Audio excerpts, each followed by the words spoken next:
What's going on, the truckers? Hopefully, you guys are having a great day today. Definitely want to share some big information with you if you're rolling through PA. Now, as far as a life update, on Wednesday and Thursday, I'll be out going to a Taylor and Martin auction house. And so, definitely going to be my first one. I want to check it out. I want to see what they got going on. And so, Mud Truckers, if you have any questions about that at all, please put it in the comments because I'll definitely ask the people over there. I want to get a first look myself and just see where we're at. I know the market's been down. No one's buying trucks, but as the market gets better, hopefully you're going to go back. You're going to think about buying trucks, and some people go to the auctions. So I really want to see what they're about. This is going to be a first experience for me as well. So let's get into this right here.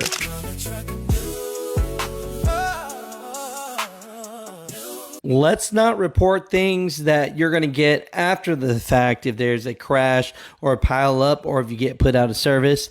I love it when we catch it before it actually happens so that you can actually pre-plan for the situation, right? So if you're thinking about taking a load in Pennsylvania tomorrow, all I'm saying is just have precaution for this because there are situations going on, and here's the guidelines for that. So if you're running through Pennsylvania Tuesday morning and you are empty, you might not be moving at all because PennDOT just dropped the Tier 1 winter restrictions across the major freight corridors. And yes, they will put you out of service. They've said this many, many times, so I don't want this to happen to you. So in this, I'm going to tell you, who is banned, what highways, what time this is starting, and whether you can get put out of service for it or not. So this is the information I love to give to drivers out there. Thank you so much. And, if you're in this, email your dispatchers, email your safety coordinators, just let them know that, hey, you don't feel comfortable if you don't. It says freezing precipitation expected statewide, ice bonding risk, possible freezing rain and snow squalls, and black ice conditions. Right? So ice is worse than snow is what they state. Snow, you can see. Black ice, you cannot. Right? So, they state that last year, over 8,329 crashes and 29 fatalities happened because of conditions like this. So that's why they're pulling a Tier 1, right? So here are the highways that are affected and the time. Okay, so starting 3 a.m., I-80, all western section, I-99, entire length, by 6 a.m., right? I-80, rest of state of New Jersey, I-81 northbound, I-84, I-380, I-180, US 322 sections. Now this isn't a small county road situation. This is pretty much the whole backbone of the Northeast freight, right? By 3:30 to 4:45. These are the people that are not allowed to run at all, right? I don't want you to get in trouble. This is under the Tier 1 bans. So tractors with no trailer, empty or lightly loaded trailer, light doubles, empty boxes, empty box trucks, passenger vehicles towing trailers, RVs, motorcycles, buses without chains. And if you are deadheading through PA thinking you'll beat it, I'm just stating you could be sitting. So just pre-trip and pre-plan. That's all I have to say.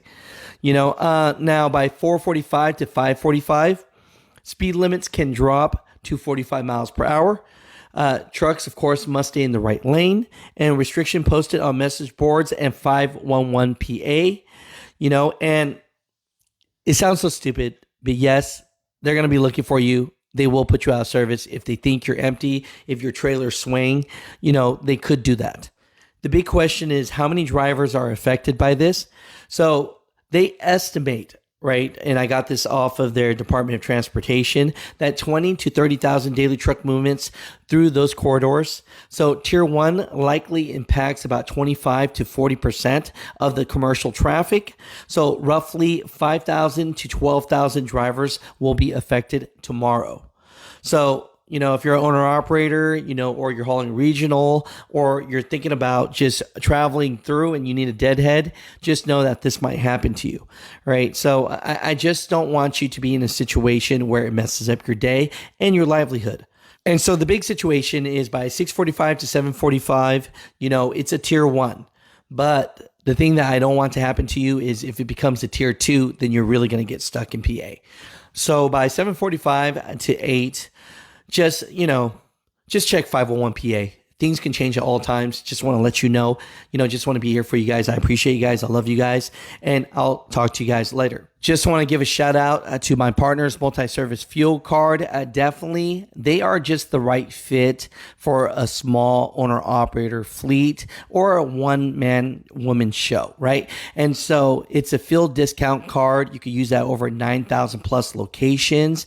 And it's just a great fit, right? And fuel is such a big expense. So I say, give them a try. I'll put the links in the description. I appreciate you guys. You guys have a great day. We have a carrier that I'm going to leave anonymous, states here that a broker owes them $2,400. It's been 90 days. USDOT number 4152457 says it's Sierra Corporation. So definitely, hey, if you're thinking about working with this company, one of our own is stating that they did not get paid and it's been over 90 days. Okay. And then this is cool. We talked about this the other day. I started this from checkmyload.com and I put this in to rate a facility. And then after that, you could check my stop, right? So search a shipper or receiver before you accept the load. And we got our first submission here. Publix 7350 Hazleton National Drive, Orlando, Florida 32822. Right? So he says that, they got them out fast, under 2 hours. Parking safe, overnight parking allowed. Restrooms, clean restrooms available for drivers. Lemper situation, lemper required. Paid by broker smoothly. Facility lacks basic driver respect and amenities. So basically, look, they had, at least clean restrooms, and they had some safe overnight. I'm not sure why they put facility lacks basic driver respect and amenities, because it sounds like it was decent here. But hey, it looks like this driver wrote something positive about this, this warehouse. So, definitely consider rating the facilities you're at so other drivers know how long it could take so that you could get some of that detention pay, right? That is important. At the end of the day, Mother Truckers, I appreciate you guys so much. This is like the best place for us to crowdsource to help each other out. When it comes to trucking, it almost feels like you're in it alone. But if you could share your stories, share it to mothertruckernews@gmail.com. If your company is closing down, if something funny's happening, whatever it is, at Mother Trucker News, we do our best to share the information.